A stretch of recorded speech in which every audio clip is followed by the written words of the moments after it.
Alors, vous êtes venu écouter une conférence, mais vous allez commencer par prendre la parole. Parce que je pense que vous ne venez pas sans des questions. Et moi, je ne peux pas parler si je ne connais pas vos questions. Donc, j'aimerais que vous me disiez avec quelles questions vous êtes venu. Voilà, il y en a peut-être une, peut-être deux, il n'y en a peut-être pas et elle va venir tout de suite. Mais vous êtes venu avec une raison.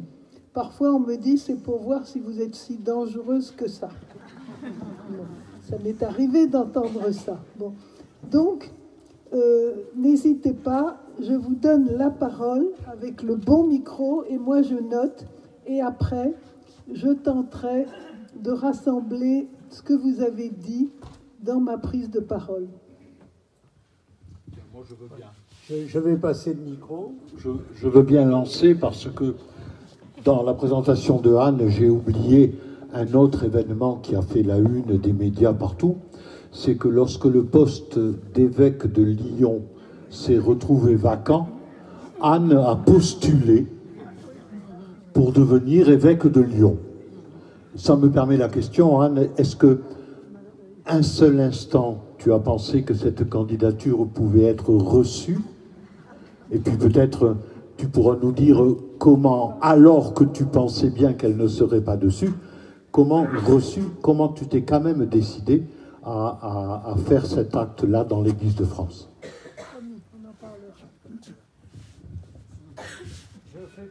Je fais passer le micro.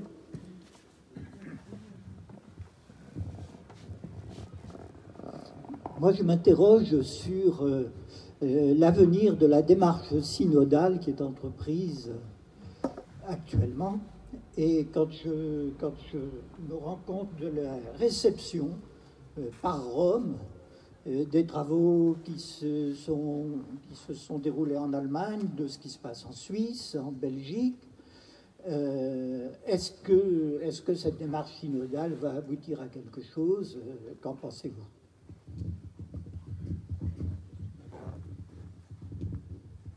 Faut-il une église? Faut-il une église? Et si oui, quelle église? Faut-il une église?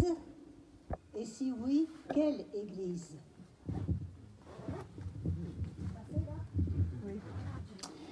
L'accès des femmes aux fonctions cléricales est-elle vraiment une solution, ou en tout cas un avenir? Est-ce qu'on ne risque pas de retrouver exactement les mêmes problèmes d'autoritarisme qu'avec les hommes? Pire.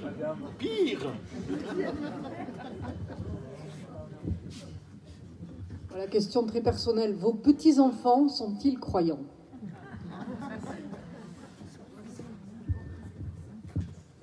Oui, je vous en prie. Pensez-vous qu'il y a une crise des vocations ou est-ce que c'est plutôt lié à une crise de structure de l'Église?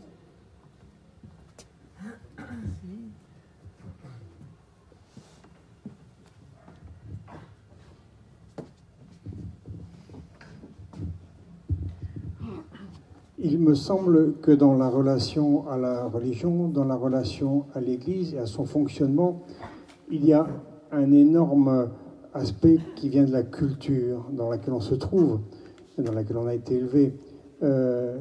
Ces cultures étaient très différentes il y a 20 ans, il y a 30 ans, ça accélère à une vitesse ahurissante, et elles sont toujours très différentes en des tas d'endroits du monde.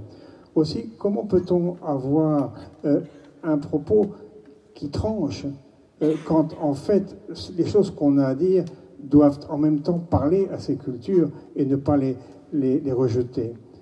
Je pense que c'est une des grosses difficultés, me semble-t-il.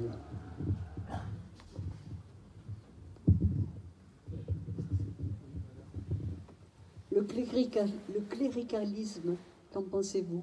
Comment en sortir? Encore une. Voilà. Vous pouvez faire passer derrière vous, s'il vous plaît. En venant, je lisais un article dans le journal La Croix. Pourquoi la liturgie fascine tant les jeunes catholiques? Et ça me titille, parce que je me demande, c'est plutôt une liturgie un peu tradie. Alors je me demandais comment vous réagissez par rapport à ça, si les jeunes sont plus attirés par ce qui se faisait avant, et toutes les personnes qui disent c'était mieux avant. Voilà, c'est pas mon point de vue. Voilà, ça va suffire. Est-ce que je suis contente? Est-ce que j'en ai assez? C'est bien. Oui. Oui, alors une dernière. Alors. Et puis on rend le micro à Anne. Est-ce que vous pensez, Anne, que l'Église catholique romaine va un jour arrêter d'entrer par effraction dans les chambres à coucher?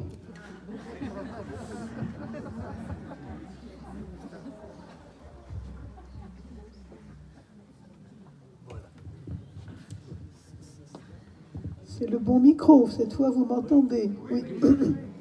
Bon, mais écoutez, je vous remercie beaucoup de vos questions. Ça me donne quelque chose de confortable dans ma prise de parole, parce que je sais un peu mieux ce avec quoi vous êtes venus. Alors, la question qui était posée, c'est: y a-t-il un avenir pour l'Église? Bon. Alors, j'ai envie tout de suite de définir le mot Église, parce que c'est la source de beaucoup de quiproquos. L'Église, est-ce que c'est l'institution? Est-ce que c'est, pour parler comme un homme de lettres, le personnel de l'institution? Ou bien est-ce que c'est l'Église du Christ qui n'a pas de frontières et dont personne ne connaît les limites? Alors, c'est important parce que c'est la distinction que j'ai appris à faire très tôt dans ma vie de catholique, distinguer l'institution de l'Église. À regret, parce que l'idéal serait que les deux coïncident, mais la réalité dit que non, dit qu'effectivement, il y a un décalage entre cette institution et l'Église du Christ. Et pour répondre d'un mot à la question de Madame sur est-ce que l'Église peut disparaître, non, l'Église du Christ, non, celle-là, elle ne disparaîtra pas. Ça, c'est ma conviction. C'est vraiment une parole de foi. Donc ça, je le dis sans inquiétude, non, l'Église du Christ ne disparaîtra pas. Et je vais essayer de bien vous montrer pourquoi. Bon. Mais l'institution actuelle, ça c'est évidemment une autre affaire.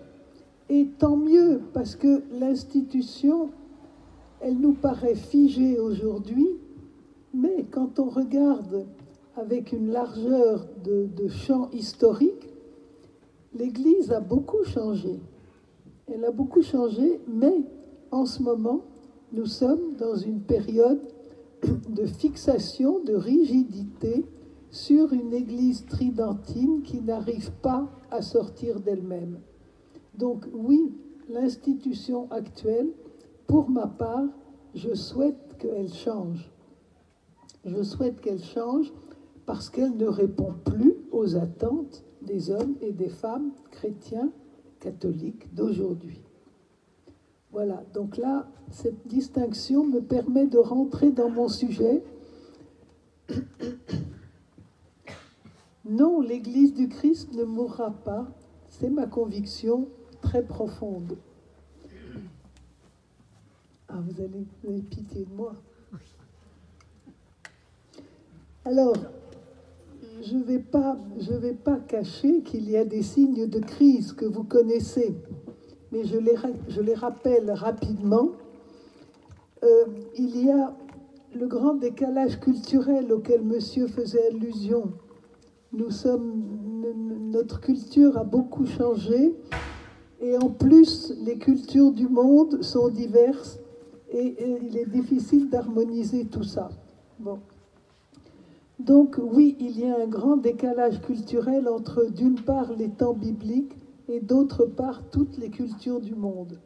Et ça, c'est très certainement un des chantiers auxquels le prochain pape devra s'atteler.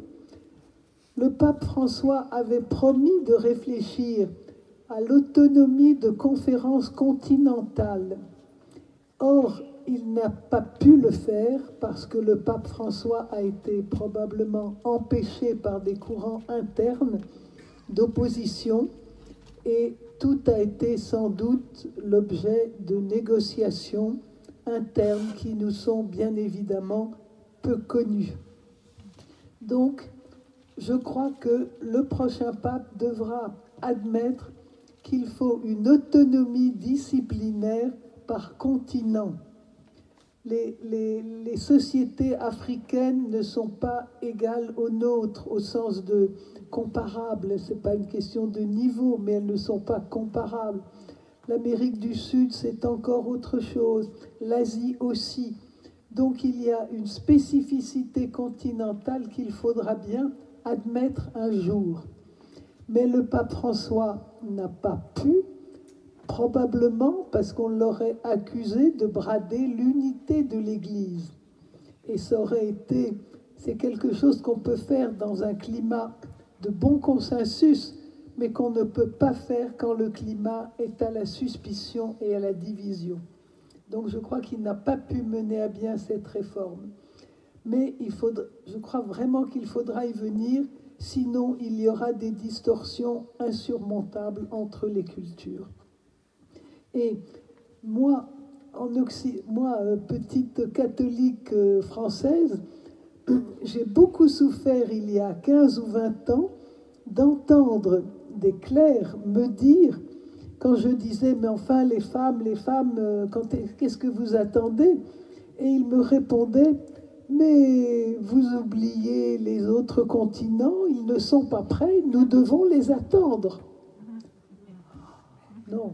Non, si on attend d'être tous au même pas, non, c'est pas ça la communion dans l'Église. Je suis convaincue que c'est pas ça. La communion, c'est une certaine liberté, une certaine autonomie selon le charisme culturel de chaque continent.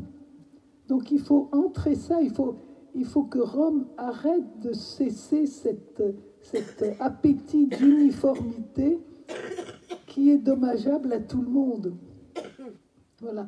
Et je crois en particulier que les catholicités occidentales sont à la pointe de la modernité et qu'elles ont une responsabilité très grande de veilleurs de l'avenir, justement.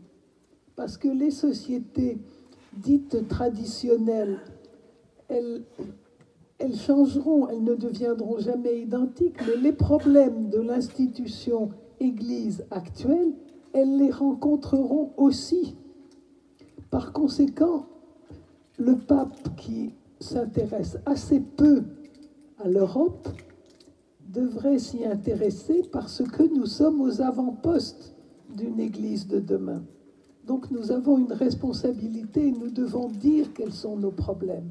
Nous ne devons pas les taire en attendant que les pays d'Afrique pensent comme nous. C'est aberrant comme raisonnement, ça ne tient pas. Voilà. Donc, l'Église est à la fois une et diverse, et il faut accepter cette diversité de disciplines, en particulier pour les questions qu'on appelle disciplinaires, c'est-à-dire les questions du mariage, les questions... Je ne sais pas s'il faut dire que l'accès des femmes est une question disciplinaire. C'est plus important que ça, mais je crois que ce serait rangé dans les catégories disciplinaires. Bon, donc, voilà pour cette question. Alors, la crise, vous êtes bien au fait de tous ces problèmes culturels, mais il y a aussi la révolution du numérique, de l'intelligence artificielle, qui nous questionne énormément, parce que vous voyez bien combien nos relations interpersonnelles sont questionnées par l'intelligence artificielle et par l'utilisation de capacités virtuelles. Bon, je pense à une question très simple. Quand on fait l'appel à l'école, on appelle Martin, Lefebvre, etc. Tous les noms défilent. Bon, aujourd'hui, on a des méthodes plus informatiques. On appuie sur un bouton et puis on voit si les élèves en question sont là. Bon, mais est-ce qu'on n'est pas en train de perdre quelque chose de l'appel de chaque enfant par son nom le matin d'une journée de classe? Est-ce qu'on n'est pas en train de perdre quelque chose? Quand je suis appelée par mon nom, voilà, ça me fait quelque chose. Bon, si j'appuie sur un bouton pour dire que je suis là, c'est pas tout à fait la même chose. Bon, donc vous voyez, il y a une vigilance, oui, à avoir devant l'intelligence artificielle, devant la virtualisation, de façon à ce que le charisme profond du christianisme, qui est la vie de la relation, la vie du lien, c'est ça le charisme du christianisme, c'est nous sommes en lien. Eh bien ça, c'est très important que ça puisse vivre. Donc nous avons à être présents sur ces domaines pour que toujours quelque chose de notre humanité affleure dans ce monde de la virtualité et de l'artifice. Donc, voilà pour les aspects de crise dont je voulais vous parler. Alors, du côté des institutions, vous connaissez la crise de toutes les institutions religieuses chrétiennes, que ce soit l'orthodoxie, que ce soit le protestantisme, que ce soit le catholicisme. Les crises sont très profondes, au point que Daniel Hervieux-Léger et Jean-Louis Schlegel ont pu dire que le christianisme était maintenant exculturé. Bon, c'est-à-dire qu'il est sorti de la culture actuelle. Bon, donc ça, c'est un constat très grave. On peut en tirer quelque chose de positif, j'espère vous en parler, mais c'est un constat de départ, il faut l'admettre. Il faut accepter ce qui s'annonce. Nous avons à être conscients. Il ne faut pas se mettre la tête sous l'édredon. Les changements de notre monde affectent profondément la nature du christianisme et nous devons essayer de sauver ce qui fait l'essentiel du christianisme de manière à ce que ce soit transposable dans un monde virtualisé. C'est important. Voilà. Alors, maintenant, j'en viens à un deuxième point qui me paraît beaucoup plus intéressant. Si l'institution est en crise et peut être condamnée, qu'en est-il de l'Évangile? Alors là, je retrouve le sourire. Et j'espère que vous l'avez avec moi, parce que je crois que l'Évangile n'est pas en péril.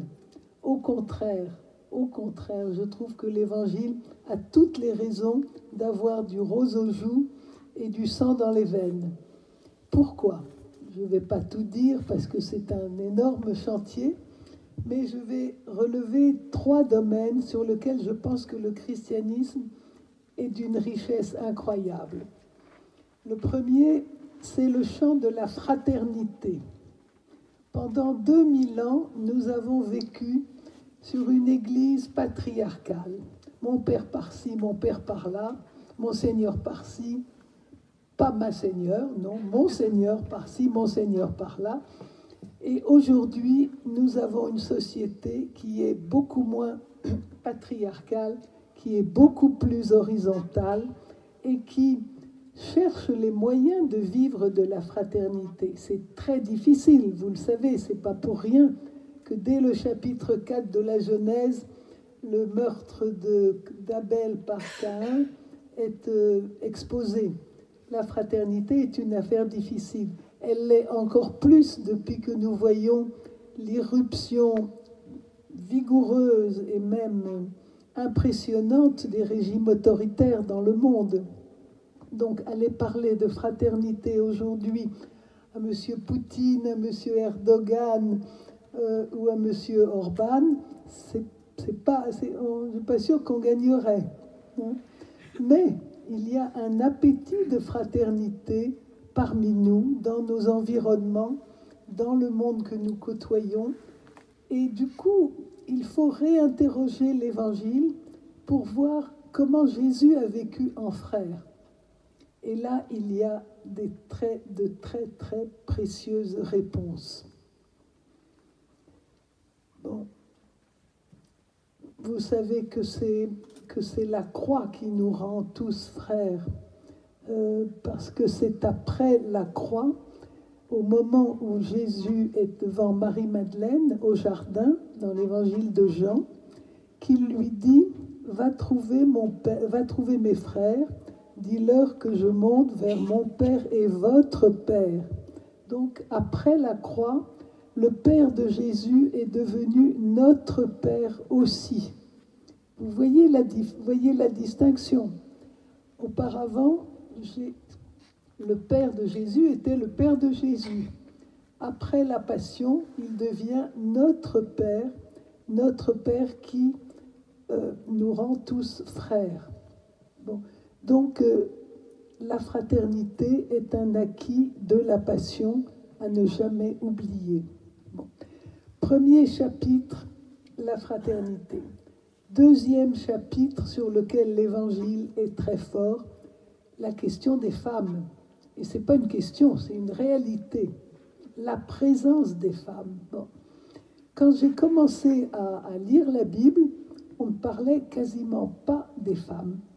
Il y avait Marie, mère de Jésus, Marthe et Marie, les deux sœurs, et puis il y avait les prostituées. C'est tout.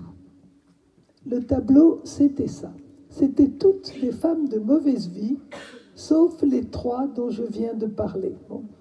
Et grâce aux travaux de plusieurs exégètes femmes, grâce à ma petite Pierre aussi, les femmes ont reconquis une lettre de noblesse beaucoup plus réelle dans les évangiles.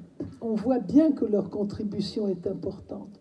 La meilleure preuve, c'est une femme qui a fait changer d'avis Jésus, la syrophénicienne, qui l'a convaincue de ne pas s'occuper seulement des brebis perdues d'Israël, comme lui le pensait, mais de s'occuper aussi des étrangères comme elle.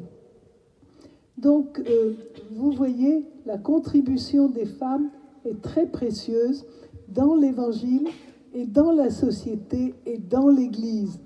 Donc, l'Église possède un vivier de femmes d'un dévouement extraordinaire dont elle use et mésuse, si je peux user ce vilain mot, mais dont elle ferait bien d'user davantage parce que c'est une richesse considérable pour demain. Voilà, je pense que c'est une belle richesse qui est mal utilisée. Bon. Donc, la fraternité, la présence des femmes autour de Jésus et dans l'Église, et enfin, ce qui pour moi est la force du christianisme, et l'est bien entendu pour vous. Je vais répéter des choses qu'on entend tous les ans, qu'on a encore entendues il y a moins d'un mois, la puissance du mystère pascal. La puissance du mystère pascal.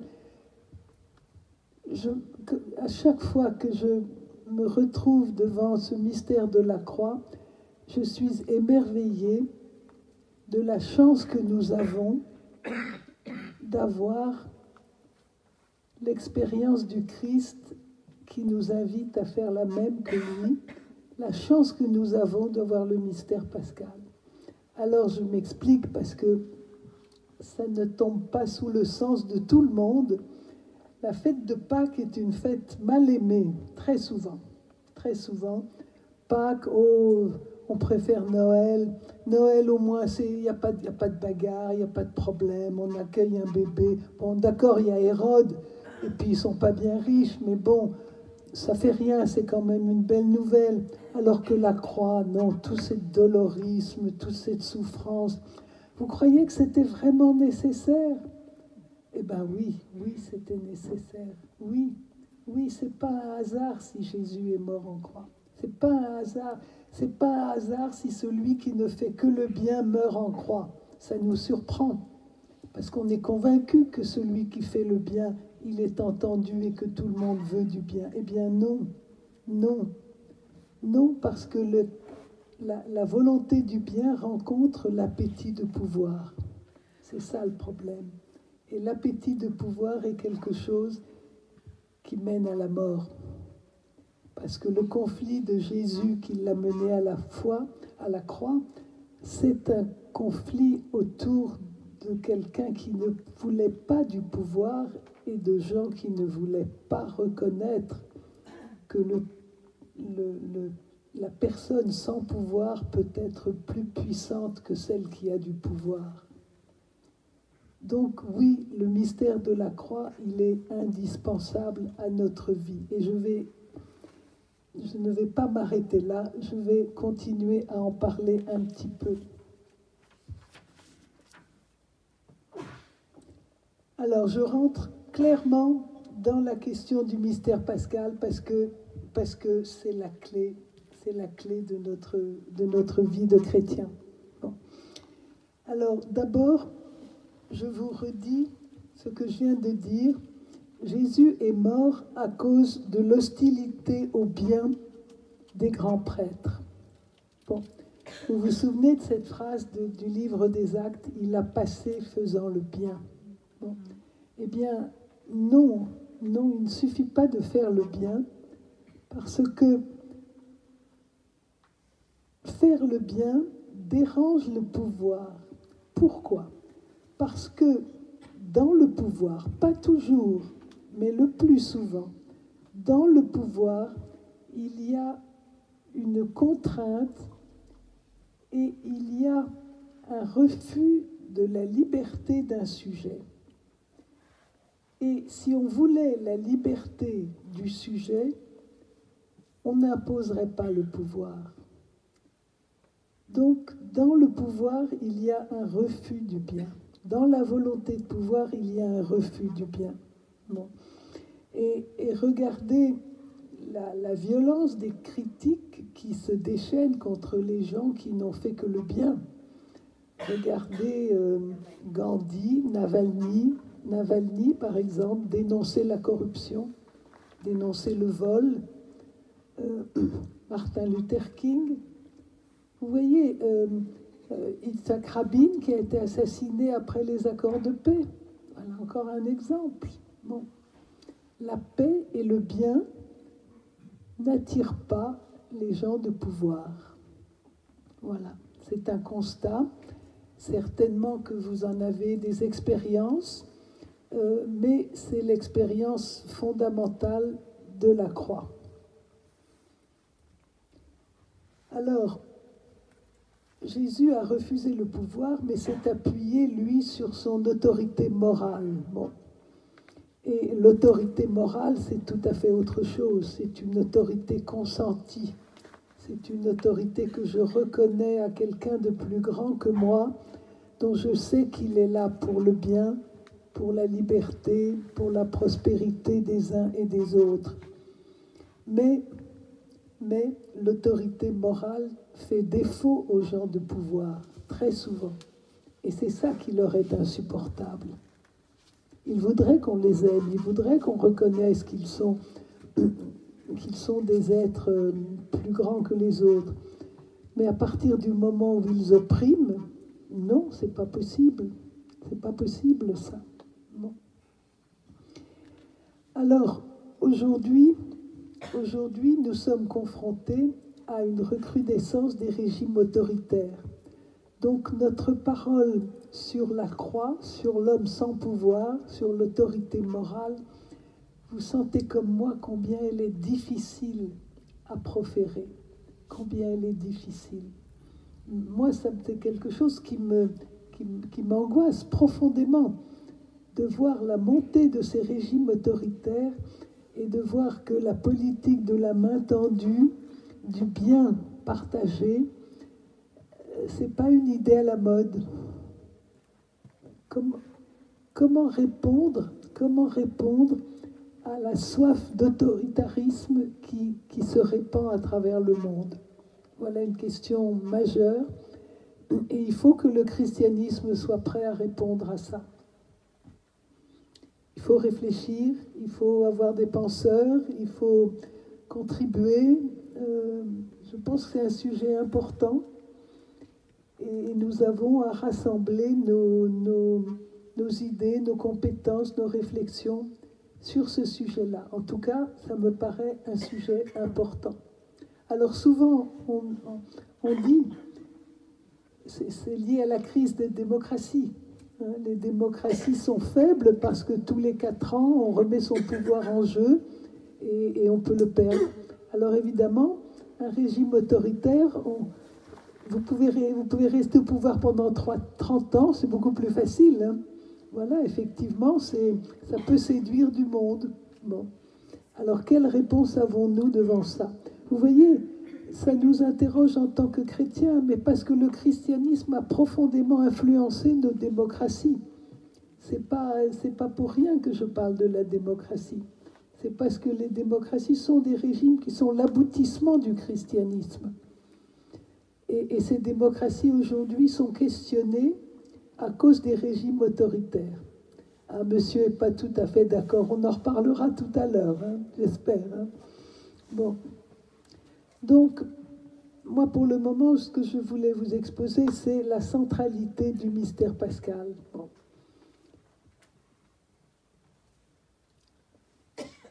Alors, pourquoi la croix est importante, alors que la croix fait horreur? La croix fait horreur, c'est quelque chose qui nous rebute. Bon. Alors, quand je dois un peu en parler, j'essaye de remplacer le mot croix par le mot don. Et c'est beaucoup plus facile de comprendre la croix quand on reconnaît que c'est un don. La croix, c'est le don de sa vie par Jésus. Et c'est ça l'essentiel. La souffrance, la douleur, l'aspect sanguinolent des siècles passés, c'est quelque chose dont nous sortons, que nous subissons encore, parce que nous l'avons rencontré. Quelle maison de famille nous n'avons visité avec un crucifix sanguinolent, ça existe encore. Bon. Mais derrière la croix, il y a le don. Et sans don, une société ne peut pas vivre. Voilà, ça, c'est quelque chose qui me paraît fondamental. Pour moi, c'est une expérience extrêmement importante, centrale. C'est une expérience de mère de famille. Si je ne m'étais pas réveillée la nuit pour donner un biberon à des enfants, si je n'avais pas donné de mon temps, eh bien, mes enfants n'auraient pas pu vivre. Bon, c'est basique, c'est simple, mais tout le monde comprend ça. Et quand on a compris qu'effectivement, il fallait donner d'abord pour recevoir ensuite, parce qu'on avait reçu avant de savoir, quand on était tout petit, eh bien, on comprend et on fait pareil. Bon. Le don, c'est central dans une société. S'il n'y a pas de don, si vous vous arc-boutez sur votre bien, eh bien, nous nous entretuons. Il n'y a pas d'autre règle de vie que le vol si le don n'existe pas. Ça demande presque le silence pour l'admettre, mais quand je me suis rendu compte de ça un jour, que sans le don, nous étions acculés à nous entretuer, ça m'a impressionnée, parce que c'est vrai. Parce que c'est vrai qu'il faut commencer par donner. Et nous donnons tous les jours sans nous en rendre compte, mais prenons la mesure de ce que nous avons fait en donnant. C'est fondamental. C'est fondamental. Nous avons permis à des enfants de grandir. Nous avons permis à des élèves d'être instruits. Nous avons permis à des personnes malades d'être soignées. Voilà, le don, c'est le maître mot d'une existence. Même si nous le faisons peut-être sans trop nous en apercevoir, parce que nous avons peut-être pris l'habitude, mais le don est central. Alors, j'ai beaucoup parlé du don pour expliquer la croix, mais je voudrais aussi insister 2 minutes sur la circonstance de la croix. La croix est arrivée au moment de Pâques. Vous savez qu'il y a deux manières de raconter Pâques dans les évangiles. Il y a les 3 synoptiques d'un côté qui font précéder la Pâques, qui rendent la fête de Pâques avant la crucifixion, et vous avez l'évangile de Jean qui rend les deux choses concomitantes. Dans l'évangile de Jean, Jésus meurt au moment où l'on sacrifie les agneaux au temple. Donc, pour Jean, c'est essentiel de faire une superposition entre la Pâque juive et le sacrifice par Jésus de sa vie. Bon, alors je vais rappeler rapidement des choses que vous savez, mais j'ai toujours du plaisir à les rappeler. C'est que Pâques vient de l'hébreu Pessa, qui veut dire passage, et que pour moi, passage est le maître mot de nos vies. Et je suis d'une admiration sans borne pour la sensibilité juive qui a réussi à faire du mot passage l'objet de l'événement central de sa vie, qui a été le passage de Dieu dans les maisons des Hébreux au livre de l'Exode, juste avant qu'il traverse la mer. Vous savez que le passage dans l'Exode, ce n'est pas le passage de la mer, c'est le passage de Dieu au milieu des maisons des Israélites, qui a épargné les maisons des Israélites alors qu'il frappait les maisons des Égyptiens. Voilà. Donc, Pâques, c'est le passage de Dieu. Mais le mot est aussi significatif de ce qui nous arrive dans nos vies. Nous sommes des passants, nous sommes des marcheurs, nous allons, nous venons, nous sommes dépassés, nous trépassons, et après, nous ne savons pas. Voilà. Donc, la Pâque, c'est un moment de passage. Et là où ça me remplit d'admiration, c'est que c'est une réalité anthropologique de nos vies, le fait que nous soyons des passants, qui a donné lieu à la plus grande des fêtes juives et à la plus grande des fêtes chrétiennes. C'est pas rien. Vous voyez, nous sommes comblés, et pour moi, ça me touche particulièrement, parce que pour moi, le christianisme est une anthropologie. Le christianisme n'est pas un énoncé dogmatique. Le christianisme dit qui est l'homme. Voilà, l'être humain. Et il est donc une anthropologie, c'est-à-dire quand nous sommes chrétiens, nous exauçons notre nature humaine. Voilà, j'ai beaucoup d'audace en disant ça. Et Dieu merci, il y a des gens qui trouvent leur voie humaine sans être chrétiens.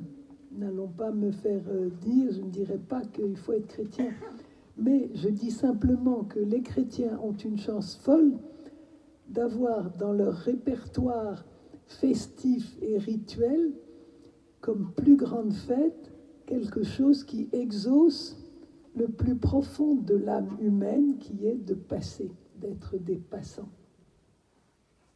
Voilà. Donc, la centralité du mystère pascal, personne ne nous l'enlèvera. Personne ne nous l'enlèvera. Elle est à nous, dans le sens que c'est un patrimoine et que nous pouvons en vivre.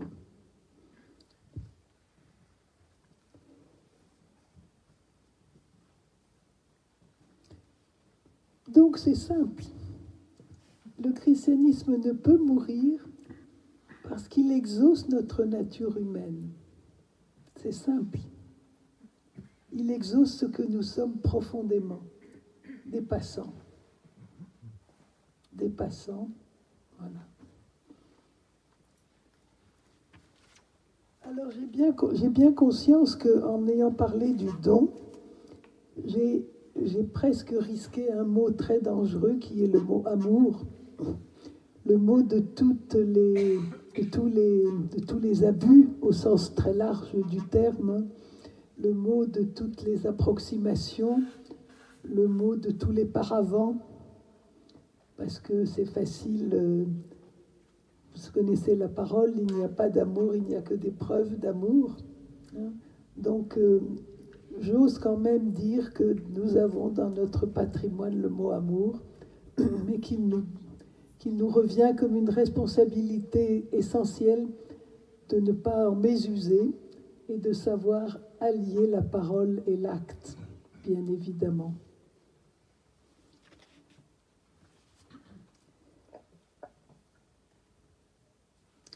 Alors si je reviens à la question de l'avenir du christianisme, on avait dit, l'Église a-t-elle un avenir? J'ai essayé de glisser vers l'Église qui n'a pas de limite. Après, j'ai glissé vers le mot christianisme. Et maintenant, je nous demande en quoi l'avenir du christianisme est dépendant de nous. Et je crois que ça me paraît un mot assez important, un niveau de réflexion assez important à atteindre. Il faut se rendre compte que l'avenir du christianisme dépend de nous, de chacun de nous, de notre volonté qu'il existe, de notre capacité à ne pas dire comme quelque chose d'extérieur « Ah ben le christianisme va mourir ». Non, moi je suis chrétien, chrétienne, quelle responsabilité est-ce que j'ai de l'avenir du christianisme? En quoi je peux le faire advenir? En quoi je peux le faire advenir? Donc, nous sommes renvoyés à nous-mêmes et j'ouvre un autre chapitre qui me paraît assez important, étant donné que l'institution actuelle est dans une situation très fragile, ou bien elle se transforme, ou bien elle ne survit pas, du moins pas dans l'état actuel de sa structure. Bon. Donc, si elle ne survit pas, le christianisme va de plus en plus devenir minoritaire dans la société. Et pour moi, c'est une chance. Pour moi, c'est une chance. Vraiment une chance. Alors pourquoi? D'abord parce qu'il y a un précédent. Le christianisme des premiers siècles, jusqu'en 312 ou jusqu'en 495, ce christianisme a été extrêmement fécond. Il a affronté tous les domaines de la pensée, il a affronté des combats sociaux, il a donné sa vie. Bon, c'est un christianisme qui a été debout, extrêmement présent sur tous les fronts. Bon. Donc, je crois que nous n'aurions pas à souffrir de redevenir minoritaires. Alors, effectivement, il y a des choses qui peuvent disparaître.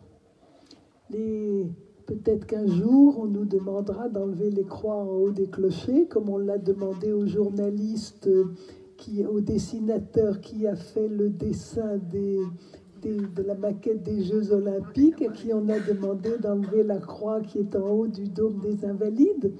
Bon, alors on nous demandera peut-être d'enlever les croix du haut des églises. Peut-être que nos églises, on ne saura pas qu'en faire. Bon, oui, il y aura des deuils, il y aura des souffrances, oui. Mais il y a une responsabilité devant l'avenir que nous, chrétiens, nous portons, qui me paraît, comment vous dire, vibrante d'exigence. Plus nous sommes minoritaires, plus nous sommes responsables de la parole évangélique. Plus nous avons à la porter autour de nous, plus nous avons à faire savoir ce qui est essentiel. Pas l'anecdotique, mais l'essentiel. Qu'est-ce que c'est l'essentiel? C'est la relation, c'est le lien. C'est de faire vivre le mystère trinitaire, de ce mystère d'amour en trois personnes, c'est-à-dire dans tous nos liens, dans tous nos liens simples et compliqués à la fois. Donc c'est la relation l'essentiel. C'est la relation et c'est le dynamisme de l'espérance. Alors là aussi, je crois que nous avons une grande, grande responsabilité. Le mystère pascal, c'est aussi la résurrection. Et je dis aussi, non pas en le minorant, mais je constate combien il est difficile dans nos sociétés de parler de la résurrection. Même dans l'Église, il y a peu de production sur la résurrection, peu de livres, peu de grands débats autour de la résurrection. Alors, comment l'expliquer ? Je me suis pas mal interrogée sur cette question. Je crois que on ne pense jamais en dehors de période de référence. Je crois qu'en gros, le XXe siècle a pensé la résurrection avec les données du XIXe siècle, les données du positivisme qui a dit, celui qui a fait dire à Gagarine, je suis allé dans le ciel et j'ai rien trouvé. Vous vous souvenez de cette phrase? Bon.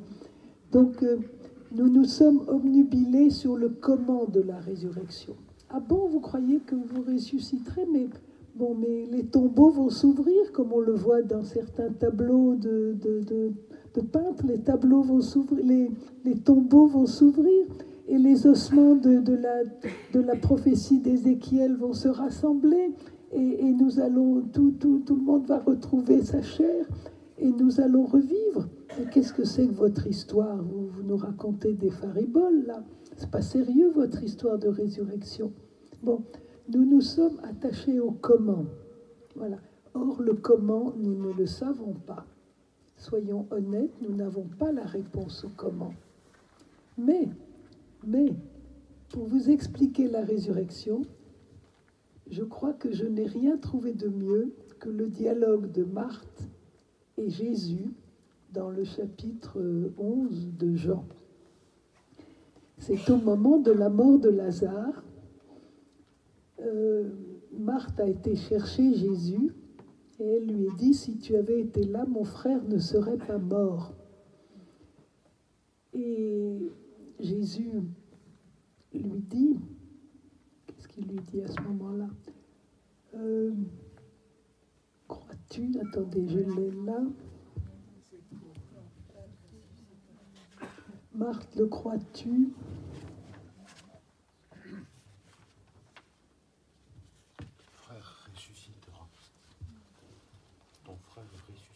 Ton frère ressuscitera. Ah oui, au dernier jour, répond Marthe.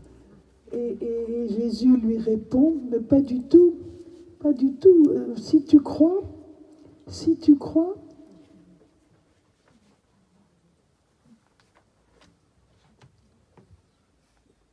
ton frère ressuscitera au dernier jour, le crois-tu? Alors oui, au dernier jour, bon, c'est pas intéressant, le dernier jour, c'est pas ça qui m'importe. Bon, toujours est-il qu'il y a une phrase qui me manque, mais au bout du compte, Jésus lui dit, je le suis, crois-tu à la résurrection? Je le suis. C'est Jésus qui s'affirme comme la résurrection. Voilà, c'est là qu'il faut arriver. Je suis la résurrection. Bon. Donc, pour moi, la résurrection, c'est une foi au Christ, une foi sans ombre, une foi arrivée à son accomplissement le plus authentique. Voilà, pour moi, c'est ça la résurrection. Un comment sur lequel nous n'avons aucune prise, mais une réalité qui dynamise nos vies parce que rien ne nous séparera de l'amour du Christ, ni la hauteur, ni la profondeur, etc., etc. Rien ne nous séparera. Bon. Donc, ayons foi dans notre parole sur la résurrection, elle est attendue. Elle est attendue parce que je crois que c'est la parole sur la résurrection qui fonde l'espérance. Et l'espérance est quelque chose dont notre société a énormément besoin. Énormément besoin. Et quand je vous parlais de notre responsabilité de chrétiens minoritaires, c'est en particulier sur la question de l'espérance. Nous avons à redonner de l'espérance autour de nous. Et notre fonction de chrétien, me semble-t-il, c'est la fonction d'accompagnement. On peut se demander, mais c'est bien beau, mais quel est le geste? Comment être chrétien? Comment être chrétien dans nos actes? En accompagnant. Là où nous sommes, si nous sommes penseurs, accompagnons par notre pensée. Si nous sommes médecins, accompagnons par nos gestes, mais accompagnons la société qui nous entoure. Voilà, je vais terminer là-dessus. Nous avons une responsabilité devant l'avenir. L'avenir de l'Église au sens large, c'est nous. Donc ne l'oublions pas, soyons conscients de ça et travaillons effectivement à ce que l'espérance dans le monde, par notre accompagnement, soit plus grande. Voilà, je vais revenir sur vos questions aussi. On le fera après. Je vous laisse réagir. Je m'arrête 5 minutes. Dans Monod, là, dans votre sens, il dit le christianisme est à réinventer chaque jour. Est-ce que quelqu'un veut prendre le micro pour poser une question? Sur ce fond, sur le fond de ce que je viens de vous proposer.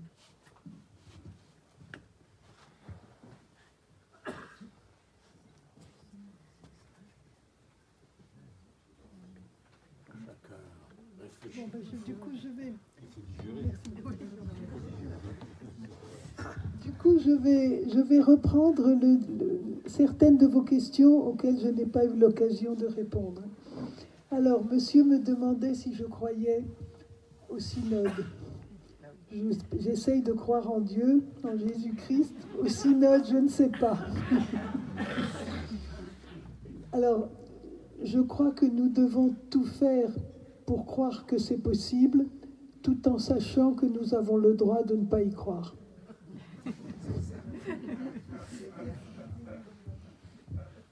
Honnêtement, je suis très en colère que la question des femmes ait été repoussée à des groupes de discussion de penseurs et qu'elle ne soit pas honorée par un vrai débat. Là, je suis très en colère pour ça. Mais, donc, je ne suis pas très optimiste, mais bon, d'autres ont le droit de l'être. Voilà. Faut-il une église? Faut-il une église? Oui, parce qu'on n'est pas chrétien tout seul. Il faut des lieux de communion. Oui, bien sûr, il faut des lieux de communion. Et on ne pense pas tout seul, on ne croit pas tout seul, on ne grandit pas tout seul. Donc il faut des lieux de partage et des lieux de communion. Oui, il faut une église. Alors, si c'est pour mettre des femmes aux fonctions cléricales, est-ce que ça vaut la peine? Non, je ne suis pas pour l'ordination des femmes. Je ne suis pas du tout pour l'ordination des femmes. Je suis pour l'accès des femmes à des responsabilités au titre de leur baptême. Le pape m'a écouté, bien entendu. C'est ce qu'il a fait au dernier synode. Puisque c'est à titre de leur baptême que des femmes ont été désignées pour participer au synode, à la première partie du synode, vous savez. C'est au titre du baptême. Donc, oui, je crois que c'est une voie beaucoup plus féconde parce que le cléricalisme est un fléau. C'est un vrai fléau et on ne s'en débarrassera malheureusement que en transformant en profondeur le ministère du prêtre. Le caractère sacré du prêtre me paraît quelque chose de dommageable. Voilà, je ne sais plus quel est le 1099, non, le numéro du canon. Je suis résolument hostile à la sacralité du prêtre, parce que c'est la source des abus. Bon. Alors, est-ce que mes petits-enfants croient? Mes petits-enfants sont libres, parce que la première qualité chrétienne, c'est la liberté. Le Christ nous a voulu libres. Alors, dans mes petits-enfants, il y a de tout. Mais globalement, ils sont curieux de la foi. Et c'est une remarque que me faisait un jeune homme qui est animateur en pastoral, qui a donc des jeunes de 15 ans, et il me disait exactement ceci. Pour eux, le christianisme est tellement exculturé qu'ils le regardent comme quelque chose de tout neuf. Ils n'ont pas d'a priori, donc ils sont ni pour ni contre, mais ils sont bienveillants. Voilà. Bon. La crise des vocations, il n'y a pas de crise des vocations de laïcs. Hein. Non ? Ça fait maintenant 80 ans que les vocations presbytérales sont en crise. Bon, ils sont sourds à Rome. Hein. Ils ne veulent pas entendre. Hein. Bon. Les changements de culture, oui, je crois qu'on en a parlé. Alors, pourquoi la liturgie fascine les jeunes ? Parce que les jeunes, comme nous, on a besoin de rites. Parce qu'on a besoin de rites et que rentrer dans une liturgie aussi signifiante que l'est la liturgie chrétienne, ça a quelque chose de... Je vais être très trivial, mais on rentre dans la caverne d'Ali Baba, quoi, tellement c'est riche, la liturgie chrétienne. Mais encore faut-il que ça ait du sens pour ceux à qui on la délivre. Si ce sont des rites qui sont dépourvus de sens, si ce sont des rites qui ne parlent plus, ça ne nous mène pas loin. Alors si les jeunes sont fascinés par une liturgie dans laquelle ils mettent du sens, tant mieux qu'ils en fassent profiter les autres autour d'eux, alors bien sûr qu'ils ne restent pas dans un monde fermé. Mais si c'est une liturgie formelle qui n'est pas assise sur une sorte d'explosion de sens, alors pourquoi ? Là, effectivement, je peux reposer la question avec vous. Je n'ai pas la réponse pourquoi cette liturgie fascine si elle n'a pas de sens. Et la chambre à coucher, la chambre à coucher, oui, c'était une parole, c'est pas du patriarche Athénagoras qui avait dit ça, je ne m'occupe pas de ce qui se passe dans la chambre à coucher. Je crois que c'est un patriarche Athénagoras qui avait dit ça. Alors ça, écoutez, oui, c'est une boutade parce que on ne sait pas quoi dire.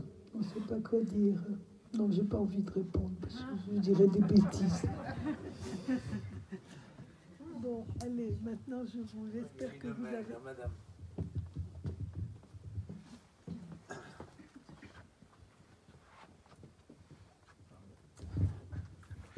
Merci pour votre belle intervention.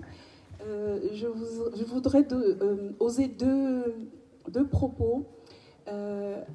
Un complémentaire, si je puis dire, par rapport aux jeunes que je côtoie beaucoup, parce que je suis mère de jeunes de tranche d'âge de 25 à 19 ans aussi.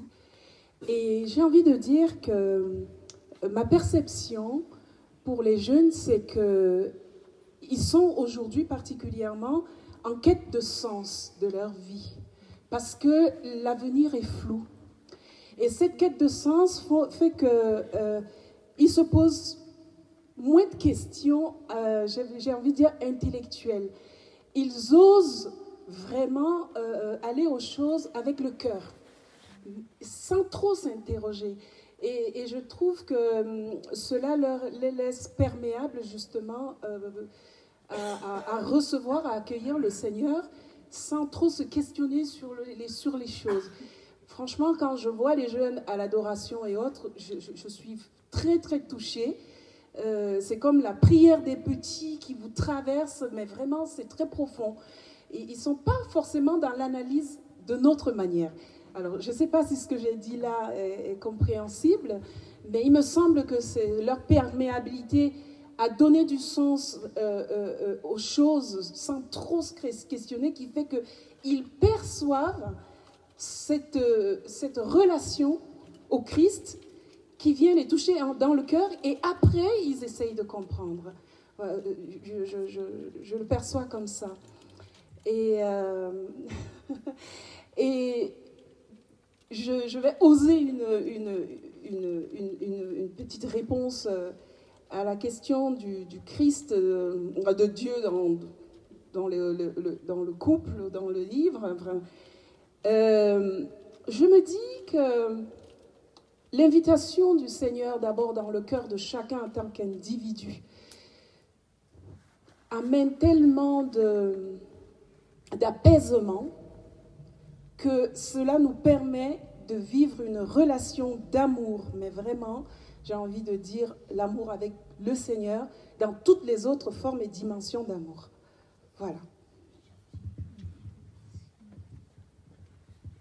Merci, madame. Merci beaucoup. Effectivement, je n'ai pas commenté, j'entends ce que vous dites. Et l'intuition n'empêche pas la réflexion. Les deux choses doivent se suivre dans le sens qu'on veut, dans le sens qu'on peut, parce qu'on ne choisit pas toujours, mais les deux doivent se tenir ensemble, chez tout le monde. Le micro est disponible.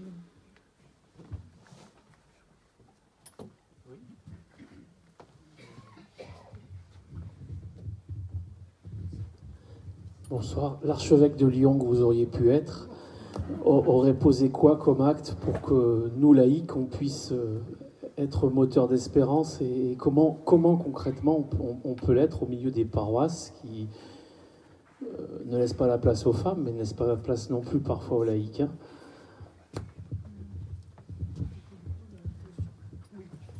Je crois que j'aurais très vite donné aux laïcs la possibilité de donner des sacrements des malades et de donner les baptêmes. J'aurais effectivement demandé aux laïcs de redonner du souffle au sacrement. Est-ce que ça me paraît grave que les sacrements soient en péril aujourd'hui? Il y a des bonnes et des mauvaises raisons, et c'est un trésor, et j'aurais effectivement aimé qu'ils s'investissent là-dessus, j'aimerais qu'ils puissent s'investir. Mais pas sur l'Eucharistie. Ah, il faut aller. Non, je dis pas, mais il faut aller en douceur. Il faut pas brusquer pour le plaisir de brusquer. J'aurais commencé par les deux dont je vous ai parlé, les malades, le baptême, et puis peut-être 5 ans après l'Eucharistie.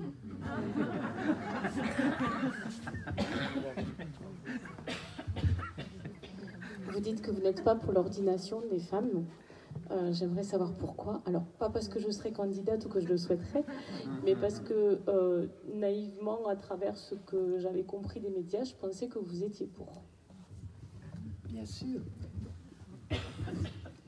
Bien sûr, je ne suis pas contre le fait que des femmes deviennent prêtres dans l'absolu, mais je suis contre le fait que des femmes deviennent prêtres dans le ministère actuel.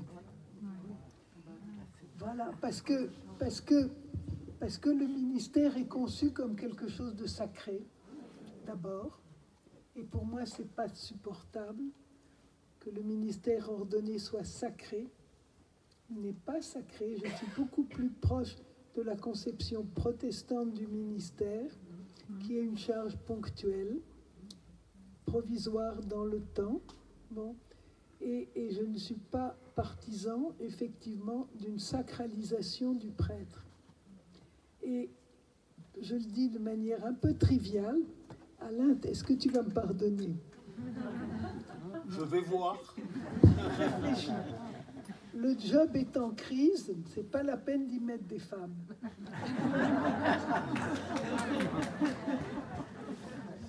Et puis parce que le cléricalisme est quelque chose de très... C'est une hydre, le cléricalisme.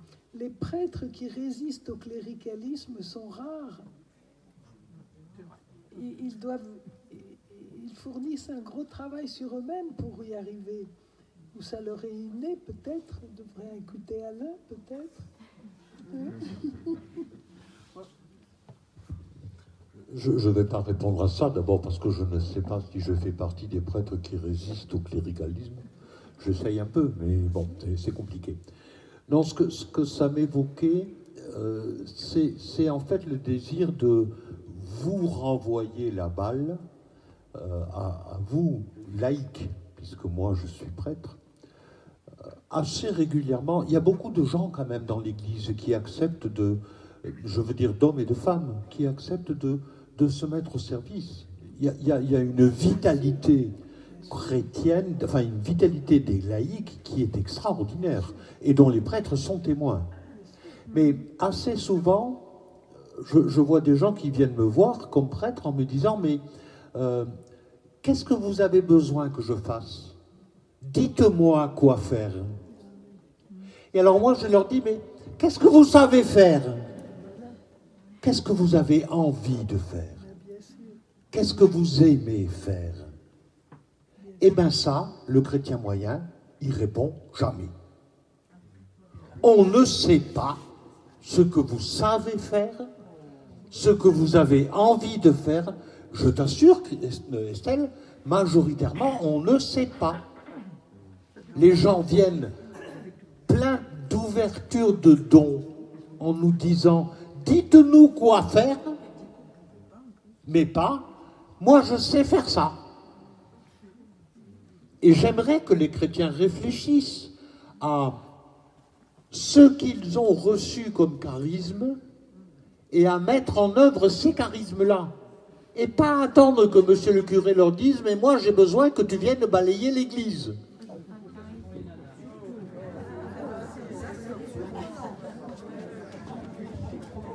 Tu balayes l'église, Estelle? Moi, oui. Qui a dit moi oui? J'ai vu deux mains encore. Mais prenez le micro, sinon on n'entend pas. Excusez-moi.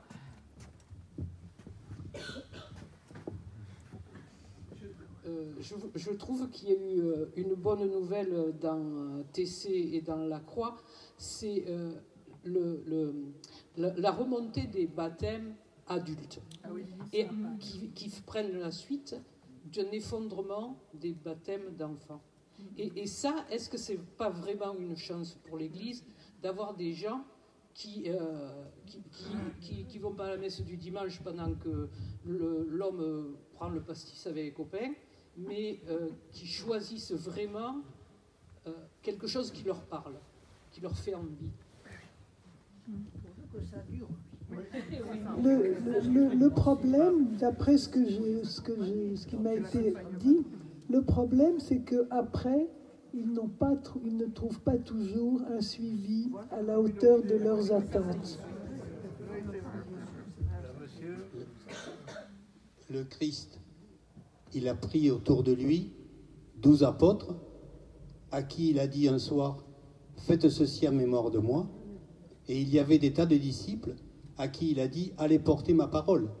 Et est-ce qu'il n'y a pas une différence entre les disciples que nous sommes tous et ce que je dirais, les descendants des apôtres qui sont le clergé? Il ne faut pas oublier Madeleine, c'est une apôtre aussi. Ah mais je dis les apôtres, quand je dis les apôtres, c'est ni masculin ni féminin, c'est les apôtres. Mais je sais que Madeleine en était une. Mais voilà. Non, c'est la différence entre faites ceci en mémoire de moi et les disciples qui étaient autour. Pardon.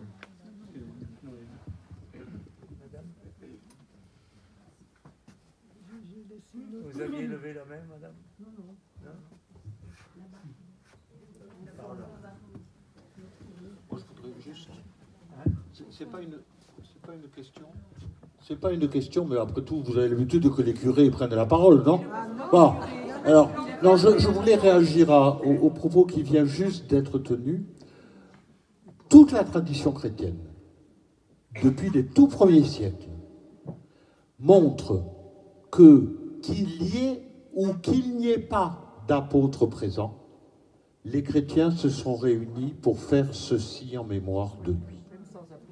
Toutes les communautés chrétiennes des origines, qu'il y ait ou pas quelqu'un d'investi parmi eux, se sont retrouvés pour faire cela en mémoire de lui. Donc ce n'est pas l'institution de clercs en charge de célébrer l'Eucharistie, c'est la commémoration du mystère pascal par tout baptisé. Voilà, me semble-t-il, ce qui se passe. Ce n'est pas l'institution des clercs, c'est la diffusion aux baptisés, parce qu'ils sont baptisés, de la participation au mystère pascal. Ben voilà. Excusez-moi, c'est pas que je voulais t'engueuler, mais je n'étais pas d'accord avec ce que tu as dit.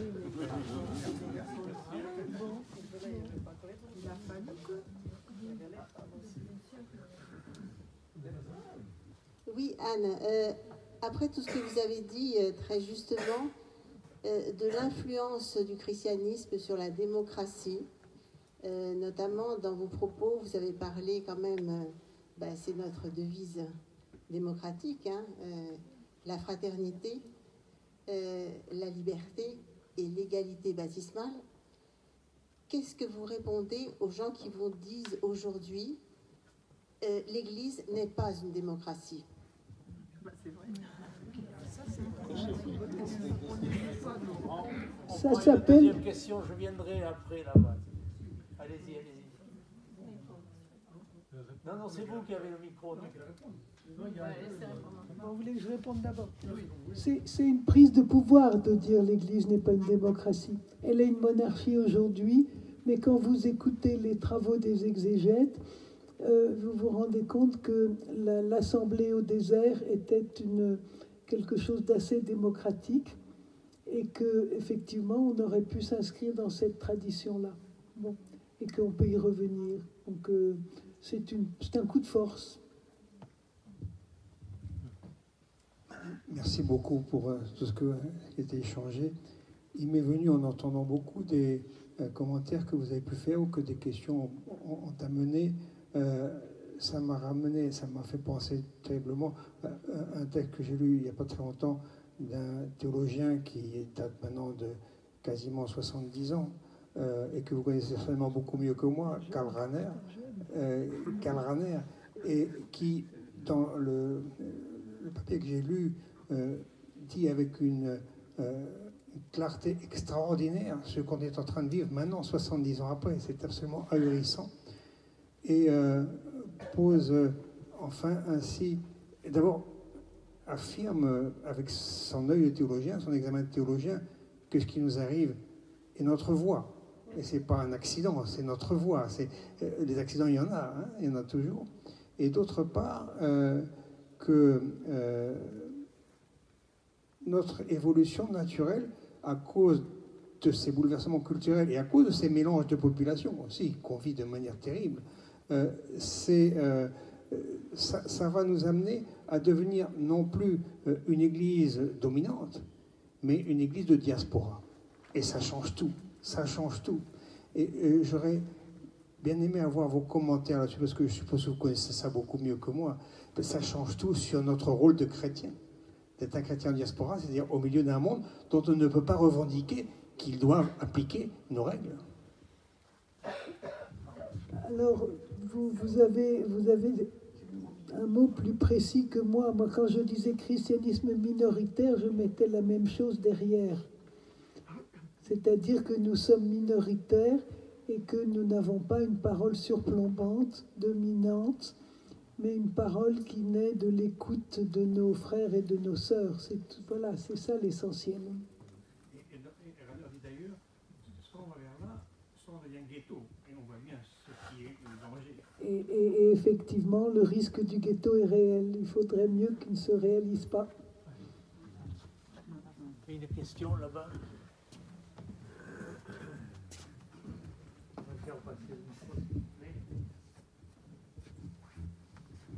Oui, moi je voulais vous remercier d'avoir beaucoup insisté sur l'espérance, mais c'est un peu la suite de ce qu'on vient de dire. Il me semble que garder ce regard d'espérance ou cultiver, nourrir ce regard d'espérance, c'est pas seulement sur la situation de l'Église. Je pense qu'on a une place vraiment très très spécifique de porter ce regard d'espérance sur le monde et surtout d'aller auprès des exilés, d'aller auprès de plein de gens. On a une place à tenir dans l'Église, mais dans la société, là, il y a vraiment de quoi se retrousser les manches. Et je trouve que ça, c'est... Et on entend quand même beaucoup de chrétiens qui sont très désabusés par rapport à leur vision du monde, et aussi bien les jeunes que... Enfin, il y a besoin de garder ce regard d'espérance. Et ça peut être notre spécificité de chrétien, mais elle ne s'exprime pas seulement dans l'Église, elle s'exprime vraiment dans le monde, je crois. Alors, si j'ai été maladroite, je le regrette, parce que dans mon esprit, c'est pas du tout intra-ecclésial ce que je disais. C'est dans la société. Oui, je l'ai entendu comme ça aussi. Oui, mais c'est parce qu'après, il y a eu beaucoup de choses qui se sont concentrées sur l'Église. C'était juste je suis contente que vous le redisiez, parce que pour moi, c'est dans la société que nous avons une parole de levain extrêmement importante à avoir, parce que nous avons le dynamisme fondamental de ceux qui n'ont pas peur de la mort. Nous avons ce dynamisme-là, et ça doit pouvoir nous aider à justement être des espérants, des vrais espérants. Et c'est très important dans la société actuelle, parce que nous allons traverser des turbulences. Le mot est juste. Hein, voilà. Et il y a aussi la préoccupation écologique dont il faut être très conscient et qui est vraiment importante. Et là aussi, on a une parole forte à avoir. Et je crois que, d'après ce que j'entends dire, on ne fait plus de thèse de théologie que sur l'écologie en ce moment. Donc, la génération qui va venir vous apportera des réponses, j'espère, sur ce sujet. Question là. Et sur les femmes. Ce soir avec la notion de... Ça va. Voilà, simplement avec la notion de l'avenir de l'Église. Pour moi, je n'avais aucune crainte à ce sujet. La première raison, c'est qu'elle a été créée par le Christ. Donc je pense qu'elle a une vie éternelle sur Terre. La seconde, c'est que je vois que, comme vous l'avez dit, quand les chrétiens se rassemblent, le Christ est parmi eux, que ces chrétiens ont quand même besoin de lieux pour se rassembler, qu'ils ont besoin de pasteurs pour les guider, même si ce sont des pasteurs temporaires. Je me dis aussi que finalement, ils ont besoin d'une Église formée. Et vous n'avez pas, on n'a pas abordé la question de la hiérarchie dans l'Église. Est-ce que l'Église doit avoir un pape? Personnellement, je le pense, mais quand on entend parler d'église diaspora, je me dis, est-ce que ça veut dire que ces églises vont dériver les unes loin des autres? Est-ce que l'Église n'a pas besoin, la foi catholique n'a pas besoin d'une unité? Et comment l'accomplir, sinon par le successeur de Saint-Pierre? Voilà ma question. Alors, je commence par la question du pape. Pour moi, le pape est une figure centrale du dispositif chrétien, mais vraiment une figure centrale. C'est le curé du monde. Hein. Voilà. Donc, plein de gens ont été nourris par la parole du pape. Donc, c'est essentiel, la figure du pape. Hein. Je n'ai aucune envie de la mettre en question. Je crois qu'elle est vraiment importante. Bon. Donc ça, c'est une chose. Mais je crois que la figure du pape peut s'accommoder d'une pluralité de disciplines selon les continents. Voilà. Donc là, je crois qu'il n'y a pas à craindre une brisure de l'Église si on acceptait des disciplines différentes. Alors effectivement, ça fera de la pagaille. Ça, c'est vrai. C'est vrai, parce qu'il y aura des gens qui préféreront la discipline de là où ils ne sont pas. Donc, ils voudront aller ailleurs. Bon. Mais je crois qu'il faudra y passer, parce que nos cultures sont quand même très différentes dans le monde. Et il faudra que le prochain pape affronte cette question-là. Bon. Alors, avant, vous avez posé la question des lieux. Alors, la question des lieux pour les laïcs ou des lieux pourquoi? Pour les chrétiens qui se rassemblent. Voilà. Alors ça, c'est une question vraiment importante. Le pape François, dans la lettre au cardinal Ouellet, en 2016, je crois, a écrit qu'il fallait que les chrétiens aient des lieux spécifiques que les laïcs aient des lieux spécifiques pour eux, parce que leur vie est différente et qu'ils ont besoin pour bien vivre leur foi, ils ont besoin de ces lieux spécifiques. Et là, je suis assez fâchée parce que nous, à la CCBF, nous voudrions développer des liturgies de la parole, simplement pour ne pas nous mettre en infraction avec la discipline catholique, qui veut que les prêtres seuls soient maîtres de la consécration. Donc nous voudrions célébrer la parole, et nous demandons des lieux pour célébrer la parole, et ces lieux nous sont régulièrement refusés. Voilà. Alors on veut bien nous les donner le mardi soir de 21h à 23h, par exemple. Bon. Mais on ne veut pas nous les donner un dimanche matin ou un samedi soir. Vous voyez? Bon. On a essayé beaucoup de palabrer là-dessus, sans succès. Bon. Et là, je trouve que c'est pas normal. C'est pas normal. Et un jour, il faudra peut-être que les catholiques disent « Rendez-nous nos églises ». J'ai du culot, hein, mais je le dis. Rendez-nous nos églises. Elles sont à nous. Elles sont aux communautés, les églises. Hein. Bon, et ça, c'est... Faute de pouvoir célébrer, il y a quand même quelque chose de très paradoxal. Hein.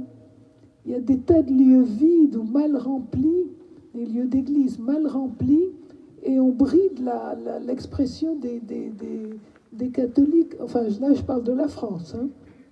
Je parle de la France, qui est un des pays les plus en réaction par rapport à ce que le pape demande. Bon, il va falloir penser quand même à limiter les questions, vu que l'heure avance, avant de donner encore 2 ou 3 fois le téléphone.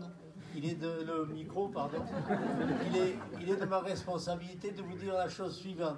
D'une part, il y a des livres d'Ansoupa ou des livres qu'elle a écrits avec d'autres qui sont en vente au fond. Là, vous pouvez, en partant, aller les prendre. D'autre part, à plusieurs endroits, on vous présentera des paniers. La réunion est gratuite, mais si vous pouvez participer aux frais de son organisation, cela sera parfait, n'est-ce pas?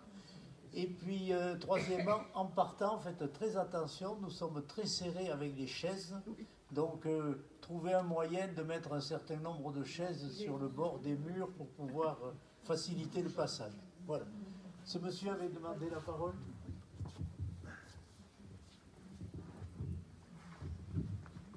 Je vous remercie beaucoup pour ce que vous faites. Je vous remercie beaucoup pour ce que vous faites et ce que vous êtes. Ce que j'ai entendu me convient parfaitement, mais je me demandais s'il n'y avait pas, en surplomb de tout ça, la notion d'humanisme. La notion d'humanisme. Est-ce qu'on ne pourrait pas s'entendre, partager plus avec d'autres cette question d'un humanisme partagé, vraiment? Pour moi, l'être humain inclut la référence à Dieu. Pour moi, il y a un appel à la transcendance dans la définition de l'être humain. Et je crois que l'homme biblique est comme ça. L'humanisme biblique dit ça. Il dit que l'homme est heureux, que la gloire de Dieu, c'est l'homme vivant, et la gloire de l'homme, c'est de croire en Dieu. Je le dis mal, hein, mais c'est la parole de saint Irénée. Bon. Donc il y a un lien, pour moi, il y a un lien ontologique entre une personne, être humain, et son Dieu. Pour moi, c'est naturel. Bon. Donc, et pour moi, c'est un humanisme.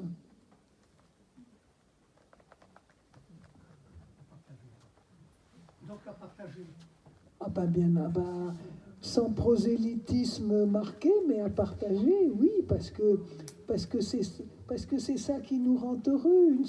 Vous savez, c'est Ricoeur qui a dit « Une société ne se conçoit que dépassée ». C'est-à-dire, une société n'est vraiment dans sa plénitude d'accomplissement que quand elle sait qu'il y a quelque chose de plus grand qu'elle. Et vraiment, je pense que c'est important d'accéder à l'au-delà de nous. Et pour moi, c'est ça l'humanisme. Hein. Mais bien sûr, il est en dialogue, il est à partager avec d'autres. Hein. Est-ce que je vous surprends, monsieur? Pas du tout, pas du tout. D'ailleurs, je rajouterais que cet humanisme-là, je comprends la question de l'humanisme. Vous savez, le drame de l'humanisme athée. Donc, l'humanisme a ses dangers aussi. Le danger de devenir une religion, par exemple, ou bien de chercher un pouvoir quelconque pour certains. Oui, et de se savoir, je me sais fini, mais je me sais infini aussi. Oui, je me sais fini et je me sais infini. Donc, pour terminer, je rappellerai Joseph Moin, qui a 103 ans, qui a écrit un article fabuleux sur son souhait d'un humanisme évangélique.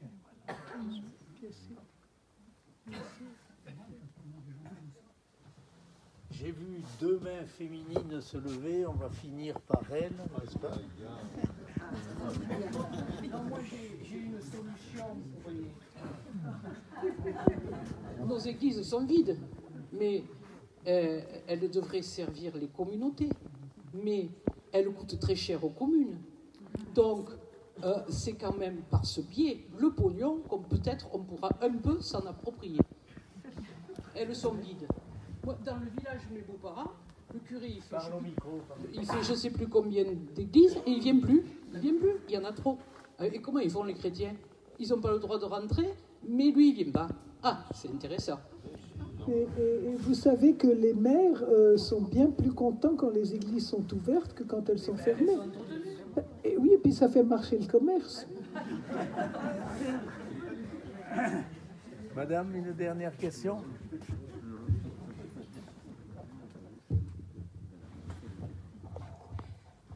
Excusez ma difficulté à comprendre, mais en fait, j'ai du mal à saisir ce que vous voulez expliquer quand vous dites que vous n'êtes pas pour l'ordination des femmes, pour l'instant, actuellement, et qu'en même temps, vous êtes pour la consécration de l'Eucharistie. Je ne sais pas, enfin,